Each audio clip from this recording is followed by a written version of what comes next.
All right, this is the last example on the back of the velocity versus time graph. This is a velocity in meters per second versus time in seconds graph. I started off by labeling the points that separate out all the different sections. So I've got 0 seconds, it's going 10 meters per second. At 4 seconds, it's going 0 meters per second. At 8 seconds, it's going negative 15 meters per second. At 10 seconds, it's going negative 15 meters per second.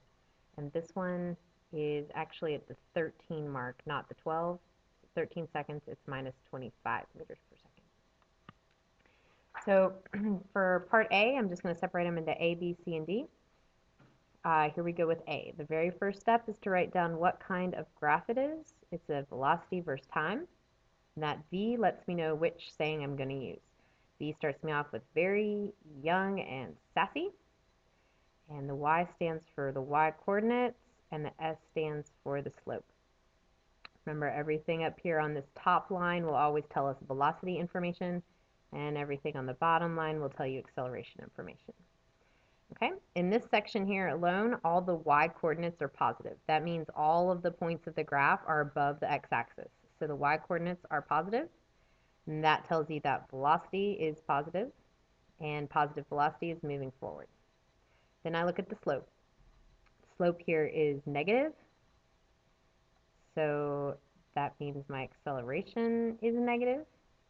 And these two have opposite signs, which means it's slowing down. So in the first part, it is moving forward and slowing down. In part B, I'm going to go ahead and do all the parts describing first, and then I'm going to go back and actually solve for the acceleration and the displacement for part A right here. So let's go ahead and just do the description. So for part B, a velocity versus time, very young and sassy. I'm looking for Y coordinates and slopes. In the B section, all my Y coordinates are negative, therefore my velocity is negative because Y coordinate is velocity. Negative velocity means it's moving backwards. The slope here, the slope is negative, which means acceleration is negative. And because these two have the same sign, that means that it's speeding up.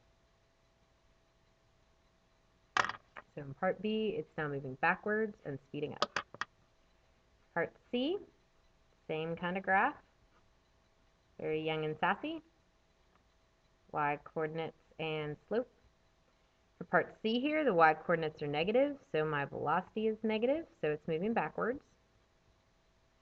And the slope is equal to 0, which means acceleration equals 0, which means constant velocity. There's no changing. So it's moving backwards at a constant velocity. In part D, very young and sassy, Y coordinates and slope. Y coordinates in part D are also negative, so my velocities are negative, so I'm moving backwards. And the slope is negative, so acceleration is negative, and because these two have the same signs, speeding up. Backwards, speeding up.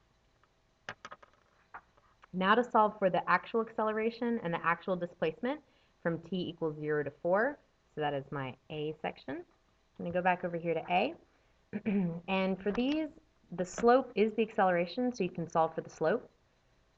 You also can read the graph and write down your initial velocity, final velocity, time, and you can solve it that way.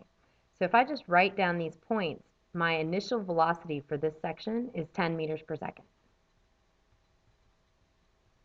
The final velocity for this section is 0.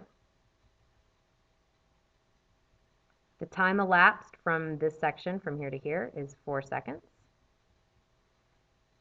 And in the first part, I can find A using the pink equation, which is the same thing as the slope formula.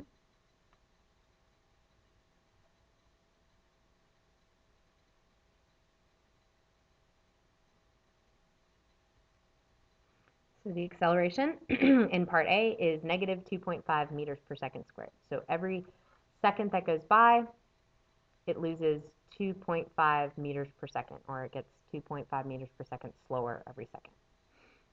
Then I can also solve for D.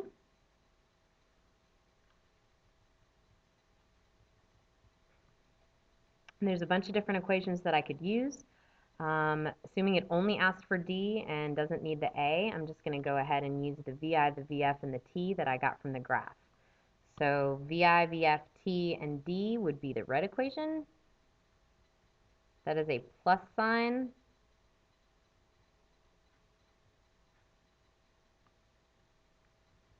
So final plus initial, or the order doesn't matter. Final plus initial over 2 times 4. So 5 times 4, 20 meters. So the acceleration for the part and the displacement during that second.